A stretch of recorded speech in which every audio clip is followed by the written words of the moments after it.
The late 19th century was an incredible time in American history. Huge socioeconomic changes were brought about from immigration, the end of the institution of slavery, increased industrialization, and the rise of the labor movement. Politically, the country was polarized. The government was more centralized, and new offices were created that later expanded into departments like the Internal Revenue Service. Mass media and other entertainment also saw increased investment. But it was also a time of technological innovation. Trains began crisscrossing America, steel manufacturing helped create larger buildings and more elaborate infrastructure. And I guess I should specifically point out that Alexander Graham Bell invented the telephone while Thomas Edison was creating the light bulb. Let's focus on that for just a minute, though. They didn't invent within a vacuum. They didn't secure patents on their own. There were others that aided in the process: draftsmen, lawyers, patent researchers and officers, and other investors helping to always improve on designs and technology. Let's talk about one of those men. Lewis Latimer, a man of African descent whose name should be more widely known than it is.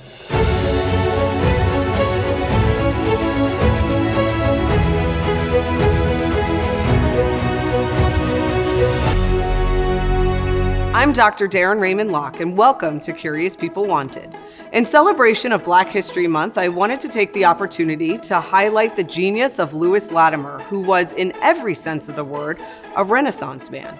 If you stay with me until the end, I'll tell you the details about Lewis's invention that improved toilets. Lewis Howard Latimer was born on September 4th, 1848 in Chelsea, Massachusetts, to parents George and Rebecca. George and Rebecca were self-emancipated. They escaped enslavement in Virginia in 1842. Rebecca was already pregnant by the time they sought freedom, and the couple settled in Massachusetts. Lewis attended school and was overall a really stellar student. But in 1864, Lewis enlisted in the United States Navy, where he served as a landsman on the sidewheel gunboat USS Massasoit, which was sent to the James River and assigned to blockade Confederate ships. When the Civil War ended, Latimer was honorably discharged and returned to Boston, where he eventually found employment with the law firm Crosby & Gould, a firm who specialized in patents. This job paid $3 a week in 1868, but opened a world of possibilities. Lewis began observing what other people in the firm were doing, particularly the draftsmen. He became so intrigued that he went to great lengths to teach himself mechanical draftsmanship. He observed, read books, and practiced. Over time, he honed his skills and eventually asked management for an opportunity to show his proficiency in mechanical drafting. Happy with the work that was produced, the firm promoted Latimer to a draftsman and gave him a salary of $20 a week. In 1875-1876, Crosby & Gould's client, Alexander Graham Bell, was actively working on developing the telephone. Latimer worked tirelessly after hours to help Bell put documents together for the patent application. Aside from the mechanical drawings which he created, Latimer also aided in improving the quality of sound by developing a better, more efficient transmitter. The patent for the telephone was granted on February 14, 1876. I should say that this wasn't the first patent Latimer had been a part of, or perhaps privy to is a better turn of phrase. A few years earlier, Latimer had devised a closed-bottom hopper to improve toilets and railway cars. But more on that later. Latimer left Crosby & Gould in 1879. The year 1880 was a significant time for inventions. It was this year that Thomas Edison patented the light bulb, but his invention used a carbonized bamboo filament that burned out very quickly. In March of that year, Latimer went to work as a mechanical draftsman for Hiram Maxim, the chief engineer for U.S. Electric Lighting Company, which was based in Bridgeport, Connecticut. Latimer came to Bridgeport and, while there, joined the Bridgeport Scientific Society. His stay in the city was short. The U.S. Electric Lighting Company moved to Brooklyn and Latimer followed his job. But while an employee of the Electric Lighting Company, Latimer improved on Edison's invention. He created a method to manufacture a carbon filament rather than a bamboo one. This not only enabled the mass production of light bulbs, but made incandescent lighting practical and affordable.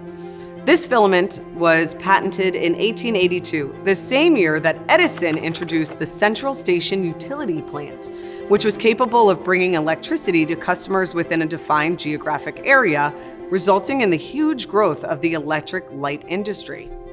And, I should add, that became a piece of Latimer's career at one point. He traveled to New York, Philadelphia, Montreal, London, supervising the installation of public electric lighting. The first 4 months of 1882, Latimer was in London doing just that. Latimer left the U.S. Electric Lighting Company in 1884 and subsequently went to work for Edison at the Edison Electric Light Company. His knowledge of electric lighting systems and the patent process made him invaluable to the company, particularly as many of Edison's patents were challenged in court. Latimer investigated patents, translated materials from French and German, since those countries were also actively making strides in the electric industry, maintained the company's library, served as an expert witness, and fulfilled services as an engineer. But even with these duties, Latimer continued to invent on his own. In 1886, he patented the forerunner of the air conditioner. In 1890, he published a book entitled Incandescent Electric Lighting, a practical description of the Edison system. I won't go into the nitty-gritty, but in 1892, the Edison Company merged with Thomson Houston to create General Electric. General Electric and another company, Westinghouse, entered into an arrangement to create a board of patent control. Latimer served on this board beginning in 1896. After the turn of the century, Latimer continued to be active in the industry. In 1906, he taught mechanical engineering to immigrants at the Henry Street Settlement in New York, and by 1911 had begun to work with a private patent consulting firm headed by Edwin Hammer and Elmer Schwartz. He worked there until 1922 when his failing eyesight necessitated retirement. During his career, Latimer was prolific. He held 7 patents on his own, aided in numerous others, and was certainly an active participant in this amazing time in technological history. He was inducted into the National Inventors Hall of Fame in 2006, but he was more than just his professional career. He played the flute, wrote poetry and plays, and was a devoted father to his 2 daughters. He was active in the Unitarian Church and veterans groups, but also fought for racial integration by promoting the advancement and education of people of African descent. He actively corresponded with people like Frederick Douglass, Booker T. Washington, Victoria Earl Matthews, and Bishop James Theodore Holly, among others. He is noted as saying, quote, "It is necessary that we should show the people of this country that we who have by our martyrdom under the lash, by our heroism on the battlefield, by our Christian forbearance beneath an overwhelming burden of injustice, and by our submission to the laws of the native land, proven ourselves worthy citizens of our common country." End quote. Latimer lived in Flushing, Queens, where he died on December 11th, 1928. So as promised, here is the story of the improved toilet system patented by Lewis Latimer and Charles Brown. The patent describes a rather bleak bathroom experience on trains prior to 1874.